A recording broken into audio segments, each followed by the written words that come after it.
राम राम दोस्तों, आज की इस वीडियो में हम बात करेंगे कि बजट वाले दिन आपको स्टॉक मार्केट में कैसे ट्रेड करना चाहिए।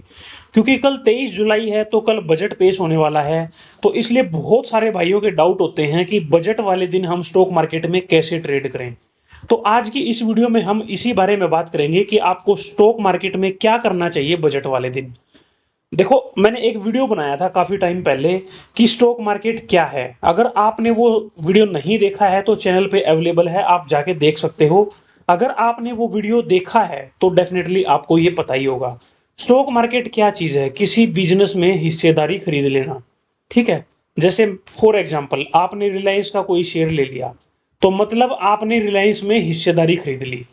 एग्जाम्पल के लिए मान के चलो मेरी कंपनी है 100 रुपए की और इसमें 100 शेयर हैं, एक शेयर की वैल्यू है 1 रुपया। आपने 10 शेयर खरीद लिए, मतलब 10% की हिस्सेदारी खरीद ली आपने मेरी कंपनी में।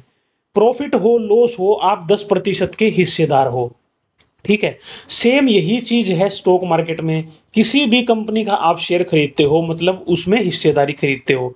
अब बात ये आती है कि स्टॉक मार्केट में हम कैसे ट्रेड करें। तो एक बात आप मुझे सबसे पहले ये बताओ कि जब भी बजट आता है, क्या आपने कभी किसी से ये पूछा है कि यार कल बजट आने वाला है, बताओ मैं कल कौन सा बिजनेस करूं? किसी भी बंदे को आपने ये कहते हुए नहीं सुना होगा कि यार कल के लिए मैं कौन सा बिजनेस करूं।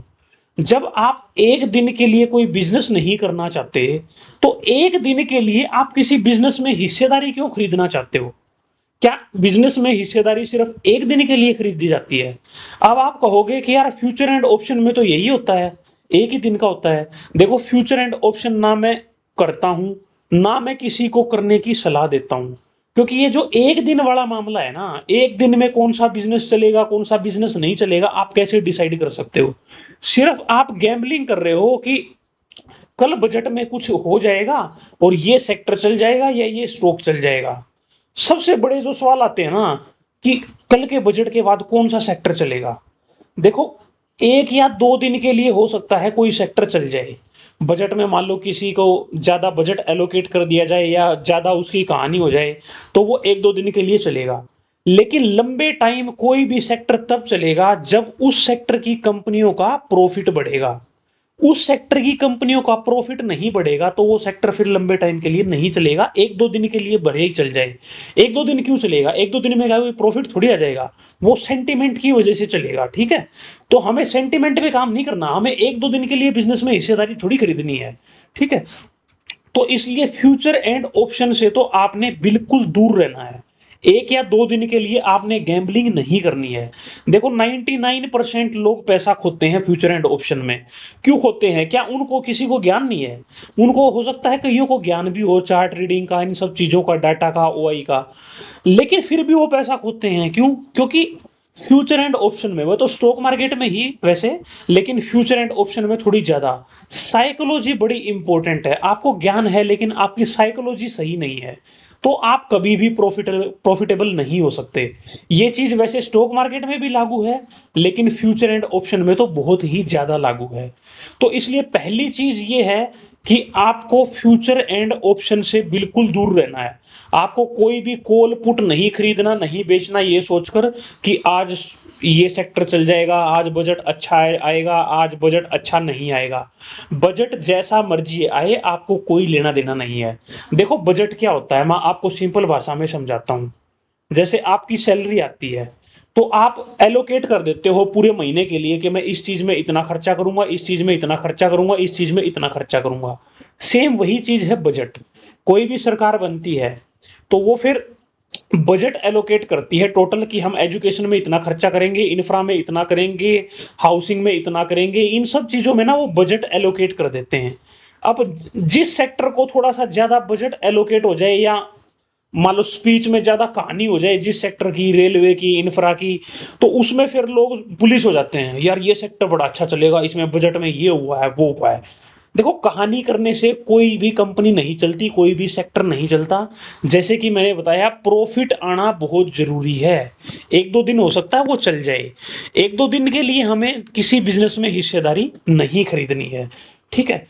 और दूसरा, मैं सिंपल आपको एक एग्जांपल लेके समझाता हूं बजट क्या है। हम सब क्या करते हैं, टाइम टेबल बनाते हैं, कभी ना कभी हर किसी ने बनाया होता है। स्पेशली जब एग्जाम नजदीक होते हैं तो हम क्या करते हैं, टाइम टेबल बनाते हैं। सुबह 5 बजे उठ के मैं ये करूंगा, 5 से 5:30 बजे तक मैं फ्रेश होऊंगा, ब्रश करूंगा, ये करूंगा, 5:30 से 6 बजे तक मैं एक्सरसाइज करूंगा, योगा करूंगा, 6 से 8 बजे तक मैं पढ़ाई करूंगा, 8 से 9 बजे तक मैं ब्रेकफास्ट करूंगा, तैयार होऊंगा, फिर ड्यूटी जाऊंगा, कॉलेज जाऊंगा, स्कूल जाऊंगा। ऐसे कर करके हम क्या करते हैं, टाइम टेबल बनाते हैं। फिर हम टाइम टेबल में देखते हैं, ओहो यार ये तो 12 घंटे हो गए मेरे पढ़ाई के, यार 24 घंटे में से 12 घंटे तो ज़्यादा हो गए, चलो थोड़ा कम करते हैं। फिर वो कम करके हम 10 घंटे पे ले आते हैं कि 10 घंटे में पढ़ाई करूंगा। एक्चुअल में वो कितना फॉलो होता है हम सबको पता है। तो सेम वही कहानी है बजट की। किसी भी सेक्टर में बजट कितना एलोकेट हुआ है, उससे ज़्यादा इंपॉर्टेंट ये है कि ऊपर से नीचे तक वो बजट कितना आया है। ठीक है, ऊपर से नीचे तक बजट आने का मेरा जो मतलब है वो आप सब समझ ही गए होंगे, और कितना उस सेक्टर में फिर लग रहा है, कितना उसका आउटपुट आ रहा है। मेन चीज है आउटपुट। आपने टाइम टेबल बना लिया कि मैं 12 घंटे पढ़ाई करूंगा टाइम टेबल के हिसाब से, लेकिन अल्टीमेटली आप पढ़ाई कर रहे हो 6 घंटे। इक्विटी की बात करते हैं कि लोग बोलते हैं कि कौन सा शेयर हम खरीदें। एग्जाम्पल लेता हूं मैं, अभी रेलवे और डिफेंस। अभी पिछले दिनों रेलवे और डिफेंस पूरा बुलिश थे, 2-2 3-3 गुना यहाँ की कंपनियां हुई हैं, कई बार तो 4-5 गुना भी कंपनियां हो चुकी हैं। अब रेलवे और डिफेंस में मान लो बजट एलोकेशन अच्छा हो भी जाता है तो वो कितना ऊपर भागेंगे, 1-2 दिन 4 दिन फिर ऊपर भाग जाएंगी। लेकिन जब रिजल्ट आएंगे तो प्रॉफिट क्या इतना डबल हो जाएगा उनका, डबल ट्रिपल 4 गुना 5 गुना। अगर प्रॉफिट भी इसी हिसाब से बढ़ रहा है तो कोई दिक्कत नहीं है, लेकिन प्रॉफिट में ग्रोथ उतनी नहीं आएगी तो फिर वो क्या करेंगे, वो नीचे गिर जाएंगे। आपने एक सिस्टम से काम करना है।